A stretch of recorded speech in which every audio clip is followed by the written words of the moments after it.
ფოთში საახალწლო სამზადისი მიმდინარეობს. ქალაქის ცენტრში ორი ნაძისხე დამონტაჟდა. საშუალო ზომის ნაძისხე რუსთაველის რკალთან დგას. ცენტრალური 8 მეტრიანი ნაძისხე კი თეატრისა და იუსტიციის სახლის შენობებს შორის არის განთავსებული, რომელიც საზეიმო ვითარებაში ხვალ აინთება.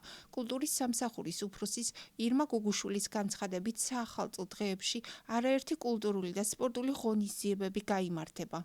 27 დეკემბერს ფოთის ვალერიან გუნიას სახელობის დრამატულ თეატრში გაიმართება კულტურის მუშაკების დაჯილდოების ცერემონიალი, 29-ში ისევ თეატრში გაიმართება წლის წარმატებული სპორტსმენების დაჯილდოების ცერემონიალი.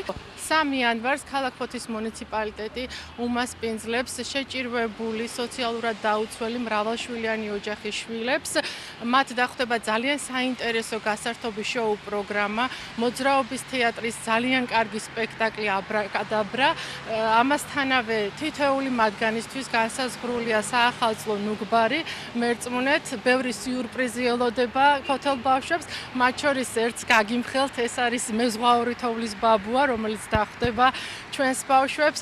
ამას გარდა დაგეგმილია ფოთელი მზრუნველობას მოკლებული ბავშვთა დღის ცენტრში, ასევე შეზღუდული შესაძლებლობების მქონე ბავშვთა დღის ცენტრში და სათნოების სახლში ქალაქის მუნიციპალიტეტის ხელმძღვანელების სტუმრობა, რომლებიც პირადად მიულოცავენ ახალ წელს ბენეფიციარებს და გაახარებენ საახალწლო საჩუქრებით.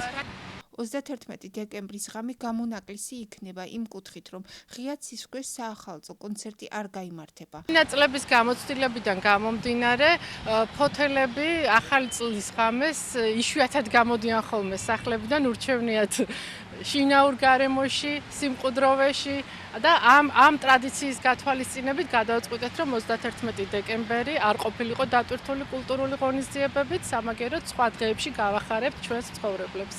ქალაქის საახალწლო განათებასა და ნაძისხების მონტაჟისთვის ადგილობრივი ბიუჯეტიდან 28,000 ლარი დაიხარჯა, ხოლო კულტურული და სპორტული ღონისძიებებზე 22,000 ლარი გამოიყო.